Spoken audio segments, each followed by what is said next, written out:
Japan was a country that spent most of its history at war.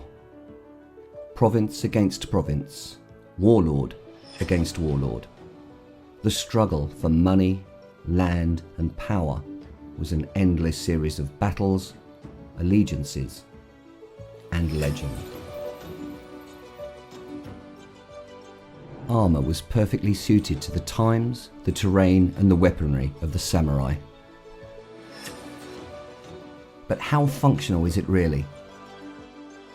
Does it stand up against full contact and live weapons? Keep watching as we put a Taisho quality armour to the ultimate test.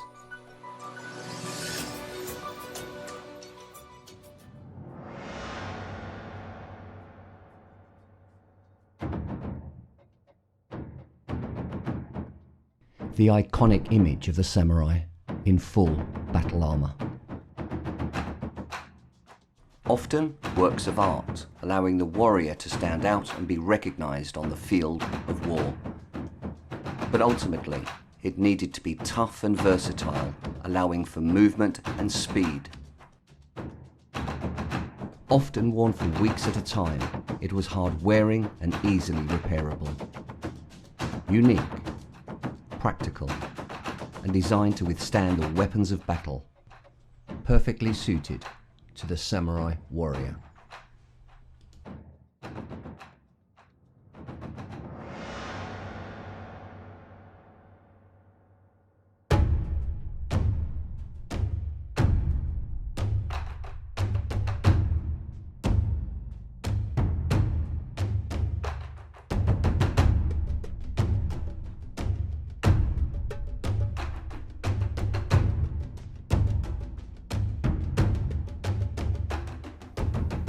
So welcome to Fanham's Hall Hotel, a beautiful hotel with Japanese gardens over 2 acres that is open to the public. There is a fantastic air show today, as well as many visitors visiting the grounds, and we're here to test the armour.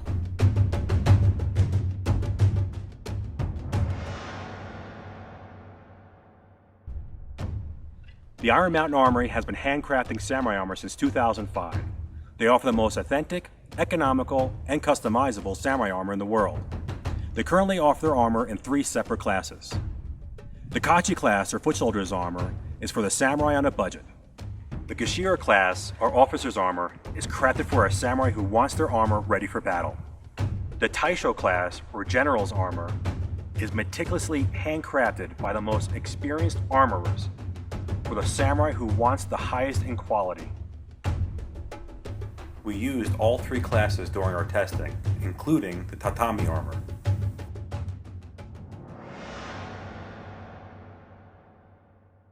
The battles on the Japanese plains made full use of samurai cavalry, but for most samurai, the travelling and fighting was done on foot.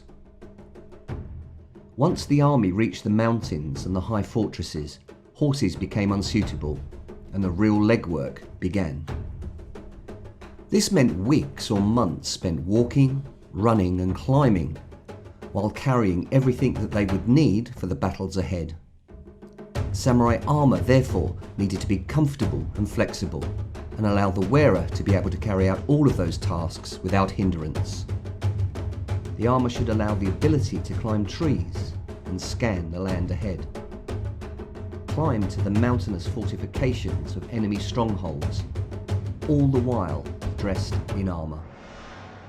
Once battle commenced, they would need to be able to move quickly and easily while fighting. If knocked down, have the ability to get up and continue the fight. The armour would need to be light enough to allow for this, but tough enough to withstand the treatment. The Iron Mountain armour was tested under all these conditions. Well, after climbing trees, climbing mountains, rolling and fighting, the armour was surprisingly comfortable. It took all of the impacts with ease and no bruising, which is a great success. Can you move in Iron Mountain armour? The answer is yes. Well, we fight on a regular basis at Muso Shukyu Ryu, and we do not hold back. So to be given some armour to train in was was an absolute pleasure, and we took it to town.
Well, the armour certainly took everything that we threw at it. There was a few scratches and a few minor dents, but they're easily polished out and fixed. An absolute pleasure to fight in. Muso Shugyo would definitely recommend Iron Mountain Armory as the armour to wear for combat.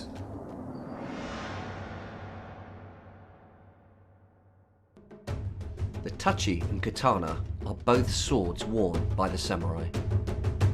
Whilst in armour, the tachi would be hung from the waist with the blade facing down, while the katana, slightly shorter and less curved, would be worn through the belt with the cutting edge up.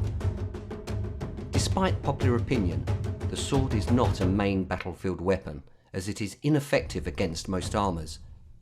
Think of it as a sidearm for emergency use, and perfect for taking enemy heads. So how effective will a katana be against Iron Mountain armour?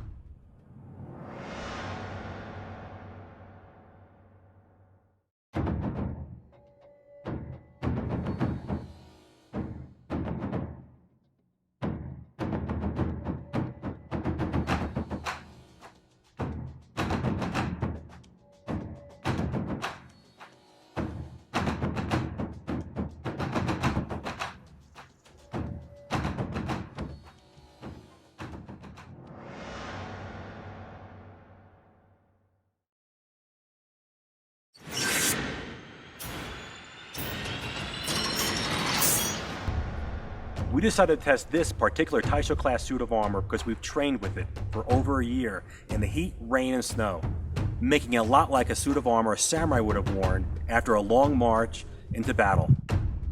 After all of this abuse, we will see if it can still stand up to the ultimate test.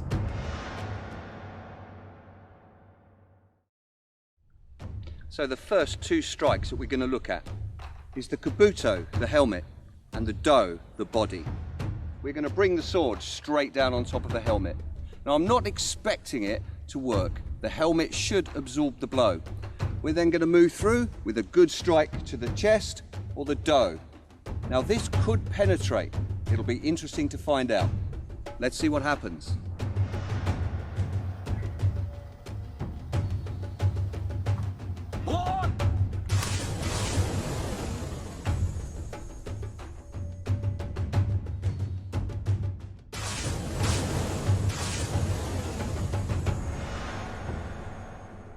Well, we can see that the helmet took the blow exceptionally well. It was dented and it was paint chipped. But there's more going on than meets the eye. When we turn the helmet around, we see that the force of the blow radiated to the back and was absorbed by the laminate, which exploded outwards, exactly as it was designed to. While the dough showed extreme tough protection. It literally got dented and scraped. The wearer in both of these strikes would have known they'd been hit, but would have survived. So we've seen direct blows to the helmet and the body will possibly leave them bruised and concussed. And a sword is quite often very effective for cutting away the cords of the armour. So we're going to attempt to cut the cords to see if the Kuzari drop away, and then we shall be attacking 3 targets. The Shikoro. Now I'm expecting them to absorb the blow, but for the lacing to part and allowing it to fall away. We're then going to come through with a strike to the most solid part of the sode or shoulder guard, followed by attack to the plates themselves. Will the cord hold? Will the armour bend? Or will the sword penetrate?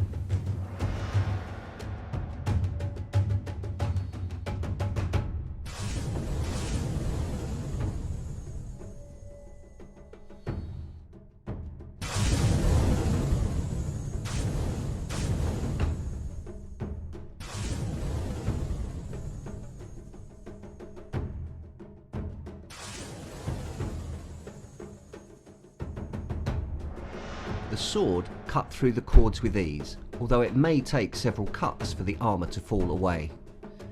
Both the Shikoro and the Kuzari survived well. Dented, some chipping, and definitely lace was cut, but the samurai would have survived. Now for me, the weak part of the armour has always seemed to be the arm and the wrist. We have quite solid armour on the forearm and just chainmail on the upper arm. I think we'll probably be okay. A possible broken arm, but not a penetration. But I really think the sword will cut through this chainmail.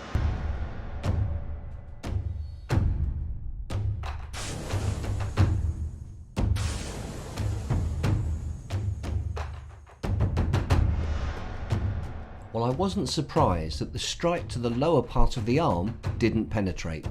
The metal spines would have absorbed the blow. But the big surprise for me was the chainmail strike. Not only did it hold, but the sword did not penetrate. A broken arm possibly, but again, we have a samurai that would have survived. So let's look at the face mask or mempo of the samurai. It was worn during battle to protect the cheeks. The nose is detachable because it did often become a hindrance. Interestingly, the longer the moustache, the older and more valiant the warrior was. We are now going to test it with a good strike to the cheek, and I'm going to attempt to attack the throat, cut the cord so that it falls away, giving me a perfect strike to the throat.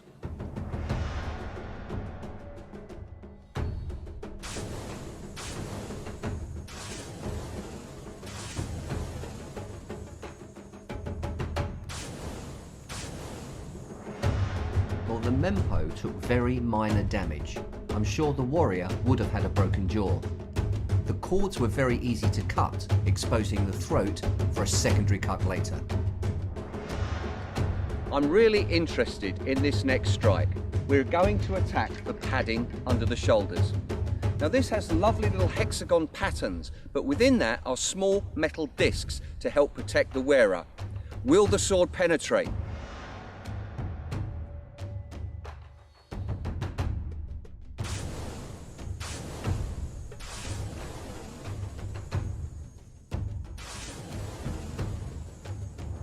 Well, the small metal discs in the padding certainly did their job. The sword could not penetrate.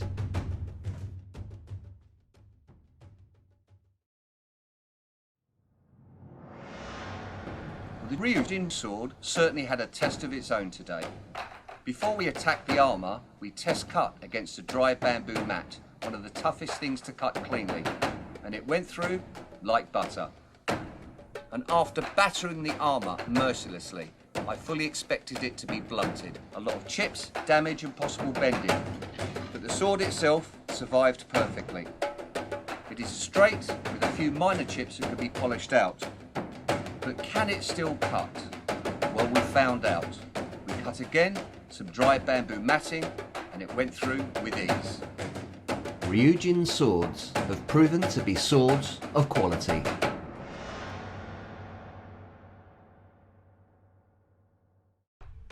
The spear, or yari, were characterised by a straight blade that could be anywhere from several inches to more than 3 feet in length. The blades were often made of the same steel that Japanese swords were forged with, and were very durable. The yari is perfect for thrusting and slashing, and slamming enemy samurai to the ground, and all samurai would be expected to train regularly, no matter what rank they were.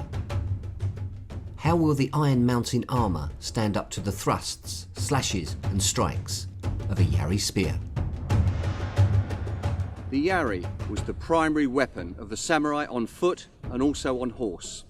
We're going to look at 2 classic strikes, Yoko Shibaki or temple strike, followed by a thrust to the body. And this spear is designed to penetrate. Let's see what happens.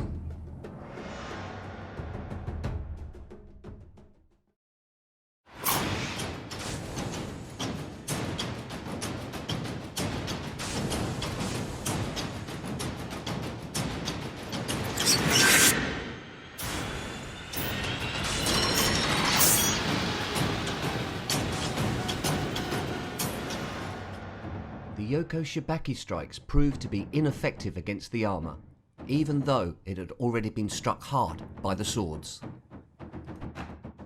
While the thrusts didn't actually penetrate, they showed that it's very easy to knock a warrior down. There was some severe denting and 2 of the seams had burst, but the do is still fully wearable and functional. The Iron Mountain Armory crafts their armor traditionally using laminated plating. Each plate is designed to flex and absorb the impact. It's versatile, it's flexible, it's repairable.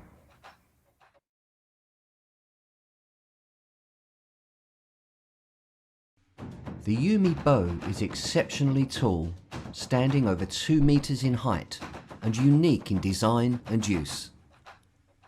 Able to be shot from horseback, from foot, and from low ground positions, the Yumi was a great long-distance weapon, but needed years of skill to master. The arrows are far longer than their Western counterparts and could be fitted with a wide range of arrowheads to devastating effect. Japanese armour had to be able to resist the arrows from penetrating the body. How will the Iron Mountain armour fare against the Yumi bow and arrow? Now the Japanese Yumi bow is unique in all of the world, perfect for shooting from horseback and from low on foot. At Muso Shugyu Ryo we practice battlefield archery, and I've shot many targets, but this is the first time to shoot into armour.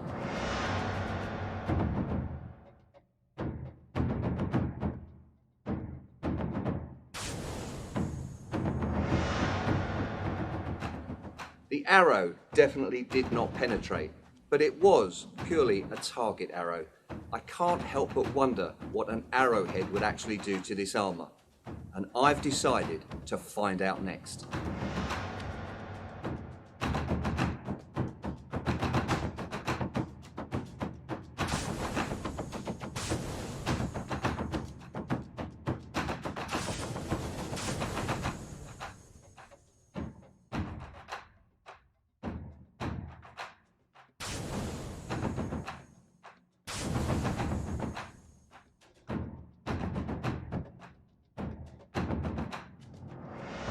What a difference an arrowhead makes. I must admit, on a glass fibre arrow, it did throw the aim off slightly to the left, but we had penetration. From 35 feet, we saw it just went in about 1/4 of an inch, not killing the samurai. From 25 feet, we managed to get a penetration of about 1/2 an inch. But once we moved closer to 15 feet, it penetrated a lot deeper. But as we can see, the samurai would have had a nick and not a kill, because it would need to go through at least 3 inches to finish him off. Once again, the samurai has survived.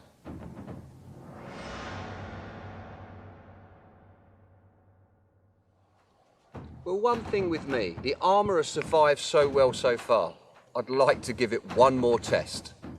The tanto was often worn with armour and used very in-close and personal.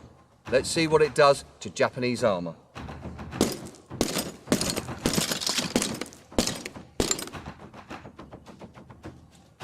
Well, we've certainly bent the tanto, but the armour is absolutely fine. Once again, Iron Mountain Armory. Samurai armour for the modern warrior.